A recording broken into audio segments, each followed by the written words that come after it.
નમસ્કાર દર્શક મિત્રો, ટીજીએનમાં આપનું પુનઃ સ્વાગત છે. હું છું આપનો મિત્ર પ્રફુલ્લ ત્રિવેદી. આજે આપણે વાત કરવી છે કે આઝાદીના આટલા વર્ષો પછી પણ આપણા ઘરમાં આવતું પાણી શુદ્ધ છે કે નહીં તેનું આપણને કોઈ ખાતરી નથી. આપણે આરો વાપરવું પડે છે. મહાનગરોમાં જે પ્રદૂષિત પાણી વિતરિત થાય છે એનો અર્થ એ કે મહાનગરો ટેક્સ તો ઉઘરાવે છે, એમાં પાણી વેરો પણ હોય છે, પરંતુ એ શુદ્ધ પાણી પૂરું પાડી શકતા નથી. એ આપણો જે અનુભવ છે એ દિવસે ને દિવસે વધુ દૃઢ થતો જાય છે. તમે ઇન્દોરનું ઉદાહરણ લો તો ઇન્દોરેમાંથી તમામ મહાનગરોએ પદાર્થ પાઠ લેવો જોઈએ. ગાંધીનગરમાં પણ ઇન્દોર વાલી થઈ શકે છે અને અમદાવાદમાં પણ ઇન્દોર વાલી થઈ શકે છે, રાજકોટમાં પણ ઇન્દોર વાલી થઈ શકે છે. મહાનગરોએ એક નગરમાં જ્યારે આવી ઘટના બને ત્યારે એમાંથી પદાર્થ પાઠ લેવો જોઈએ. આજે તો જ્યારે પાણીમાં કોઈ ખરાબી આવે, લોકો બીમાર ટપોટપ પડવા માંડે, ત્યારે જે આપણું એન્જિનિયરિંગ ખાતું હોય છે એ ક્યાં પાણીના પોલ્યુશનમાં, ક્યાં ગટરનું પાણી કઈ જગ્યાએથી પીવાના પાણીમાં ભળી જાય છે એ કેન્દ્ર શોધવા માટે દોડાદોડી શરૂ કરી દે છે. અને બીજી તરફ આપણા જે સત્તાવાળાઓ છે એ ક્રિકેટ રમવા માટે ભાવનગર જતા રહે છે. આ હાલત તો જુઓ કે જ્યારે રોમ ભડકે બોલતું હતું ત્યારે નીરો ફિડલ વગાડતો હતો. અને આ જે બેશરમી ભર્યો ઇતિહાસ છે એમાંથી રાજનેતાઓ કશું શીખતા નથી, એટલે એની એ ભૂલનું પુનરાવર્તન થઈ શકે છે. જ્યારે ગાંધીનગરમાં લોકો ટાઇફોઇડની અંદર કણસતા છે, હોસ્પિટલમાં છે, એક બાળકીનું મૃત્યુ થયું છે, શંકાસ્પદ મૃત્યુ છે, અને એ સમયે મેયર મેડમ મીરાબેન છે એ ભાવનગરની અંદર ક્રિકેટની મોજ માણવા જતા રહે છે. એની આજે સમાજની અંદર સખત ટીકા થઈ રહી છે. ત્યાંના જે સત્તાવાળાઓ છે એ ટાઇફોઇડથી મોત નથી થયું એ બાબતને નકારી રહ્યા છે. આવી જ બાબત કોરોના વખતે પણ હતી. જ્યારે કોઈનું કોરોનાથી મૃત્યુ થાય દર્દીનું, ત્યારે સત્તાવાળાઓ કહેતા હતા કે તો વધુ ઉંમરના કારણે કુદરતી મૃત્યુ છે, કિડની ફેલ થવાથી મૃત્યુ છે, હાર્ટ એટેકથી મૃત્યુ છે, હૃદયરોગના દર્દી હતા માટે મૃત્યુ છે. અને સ્મશાનની અંદર જ્યારે મૃત્યુનું કારણ લખવાનું હોય ત્યારે એક જ શબ્દ લખવામાં આવતો હતો, બીમારી. કઈ બીમારી એ લખવામાં નહોતું આવતું. એવી જ રીતે અત્યારે ગાંધીનગરની અંદર ટાઇફોઇડથી મૃત્યુ થયું છે એ સ્વીકારવા તૈયાર નથી. એ જ જે દીકરીનું મૃત્યુ થયું, માસૂમ દીકરીનું, એનો ભય છે એ આઈસીયુમાં છે. એક જ કુટુંબના 2 બાળકોની આ હાલત હોય તો એના માતા પિતાની માનસિક હાલત શું થતી હશે એ તો આપણે કલ્પના જ કરવી રહી. હવે જે સત્તાવાળાઓની જે બેશરમી હોય છે એ મેયર સાહેબા જ્યારે ભાવનગર પહોંચે છે, ત્યાંના પત્રકારો આ અંગે સવાલો પૂછે છે ત્યારે એ ચાલતા ચાલતા જ ઉડાવ જવાબો આપે છે. હવે જ્યારે તમે ચૂંટણી આવે છે ત્યારનું તમે ચિત્ર યાદ કરો કે તમામ નેતાઓ છે 2 હાથ જોડી અને મતની માગણી કરતા હોય છે, અને એ જ્યારે ચૂંટાઈને આવી જાય ત્યારે એમના 2 જોડેલા હાથ છે ને એ છૂટા પડી જાય છે. એમની અંદર પોતે સત્તાધીશ છે અને નાગરિક છે એ પોતાના કરતાં ઉતરતી કક્ષાનો છે એવો એમનામાં અહમ આવી જાય છે. અને આવી બાબત તમને એક જગ્યાએ નહીં, ઠેર ઠેર જોવા મળશે. તમે ઝીણી નજરે જોજો. બીજી તરફ વિકાસની ગુલબાંગો વચ્ચે વિકાસના નામે આપણે વિનાશને નિમંત્રણ આપી રહ્યા છીએ, વૃક્ષો કાપી રહ્યા છીએ, વાયુ પ્રદૂષણ વધી રહ્યું છે, એ જ રીતે જળ પ્રદૂષણ પણ વધી રહ્યું છે. 2 માનવ જીવન માટે કિંમતી છે, માટે બંને હું સાથે કહું છું કે જળ પ્રદૂષણ વધી રહ્યું છે અને વાયુ પ્રદૂષણ વધી રહ્યું છે. આજે જળ સ્ત્રોત છે, એક પણ જળ સ્ત્રોત ચોખ્ખું નથી રહ્યું. કોઈ પણ નદી ચોખ્ખી નથી રહી. નદીની અંદર ઘરેલું ગટરનું પાણી અને ઇન્ડસ્ટ્રીયલ ગટરનું કેમિકલવાળું પાણી છોડાઈ રહ્યું છે. એ અમદાવાદની સાબરમતી નદી હોય તોય ભલે, અને વઢવાણની ભોગાવો હોય તોય ભલે, કે ખાંભડા અને સાળંગપુરની ઉતાવળી નદી હોય તોય ભલે, બધી જ જગ્યાએ છે એ ગંદકી છે એ જળ સ્ત્રોતની અંદર ઠલવાઈ રહી છે.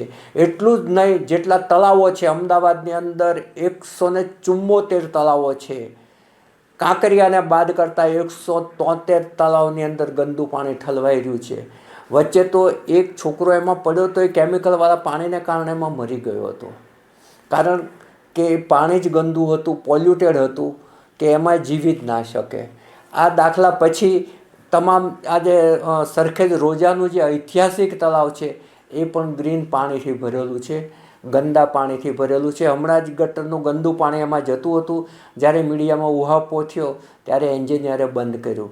સ્ટ્રોમ વોટર જે વરસાદી પાણીના વહન કરવા માટેની ગટર છે એ અને ઘરેલું ગટર બંને વચ્ચેનો ભેદ જ એન્જિનિયરોએ ભૂસી નાખ્યો છે. એટલે આજની પેઢીને તો પ્રદૂષણ પાણી મળે છે, આવતી પેઢીને તો પાણી માટે વલખા મારવા પડશે. એ પરિસ્થિતિનું નિર્માણ જો આપણે અત્યારે જાગૃત નહીં થઈએ તો થવાનું છે. સત્તાધીશો છે એ તો હંમેશા બેદરકારી દાખવવાના જ છે. એ ક્રિકેટ રમવા જવાના જ છે.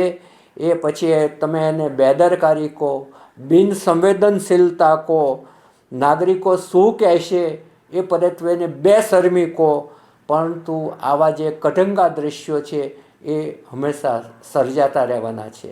આજે જ્યારે શહેર તાવમાં સબડી રહ્યું હોય, ગૃહમંત્રી શ્રી અમિતભાઈ દિલ્હી બેઠા બેઠા ચિંતા કરતા હોય, મુખ્યમંત્રી શ્રી ભૂપેન્દ્ર પટેલ અગત્યની મિટિંગ લઈ રહ્યા હોય, ત્યારે આ જે મેયર્સ છે એ ત્યાં ક્રિકેટ રમવા માટે ભાવનગર પહોંચી ગયા હોય. આ કેવી ગંભીર ચિત્ર, કેવું વરવું ચિત્ર આપણી નજર સામે ઊભું થઈ રહ્યું છે. ખરેખર તો આ જે કોર્પોરેશનો વચ્ચે આ ક્રિકેટની સ્પર્ધા છે એ જ કંઈક વિચિત્ર નથી લાગતી? સ્પર્ધા કરવી હોય તો કોર્પોરેશને એવી સ્પર્ધા કરવી જોઈએ કે કયા કોર્પોરેશને ભ્રષ્ટાચારની માત્રા ઘટાડવા માટે કયા પગલાં લીધા, કયા કોર્પોરેશને લોકોને ધક્કા ના ખાવા પડે એ માટે સારા વહીવટી સુધારણા કર્યા, કયા કોર્પોરેશને ટેન્ડરોના ગોટાળા બંધ કર્યા, કયા કોર્પોરેશને લોકોની સુવિધા વધે એ પ્રકારના રોડની, ફૂટપાથની, સેન્ટ્રલ વર્ગની ડિઝાઇન તૈયાર કરી. આવા દાખલા બેસાડવા જોઈએ. આની સ્પર્ધા થવી જોઈએ, નહીં કે ક્રિકેટની. ક્રિકેટ એમનો વિષય જ નથી. ક્રિકેટ જોઈને આનંદ લે એ બરાબર છે. હવે આ અમદાવાદનું વાત કરીએ તો અમદાવાદનું હેલ્થ ખાતું કાલે દોડતું થયું હતું. પાણીપુરીના નમૂના લીધા, સડેલા બટાકા જે વપરાય છે એ કેમેરા સામે બતાવ્યા, પાણી છે પાણીપુરીનું એ અને ચટણી છે બિન આરોગ્યપ્રદ છે એટલે ઢોળી નાખ્યું. જ્યાં પૂરી બને છે એ જગ્યાઓ અત્યંત ગંદકી છે, બાજુમાંથી ગટર પસાર થાય છે, ત્યાં કચરાના કૂડાના ઢગલા પડ્યા છે, ઉકરડા પડ્યા છે. આ બધું બતાવ્યું અને એ લોકોમાં કેટલાને નોટિસો આપી અને જે બનતા હતા ત્યાં 21,000 દંડ કર્યો, એવી બધી વાતો કરી. 21,000 દંડ એટલે શું? માનવ આરોગ્ય સામે 21,000ની કિંમત કેટલી? અને જે પૂરીના ઉત્પાદકો છે એ 21,000 એની રોજની કમાણી હોય છે. એટલે ખરેખર દાખલો બેસે એવી સજા કરતાં પણ આપણા તંત્રને નથી આવડતું. અને જો આ પાણીપુરી બને છે તો ગઈકાલે ત્યાં બનવાની ચાલુ થઈ, છેલ્લા 25 વર્ષથી બને છે.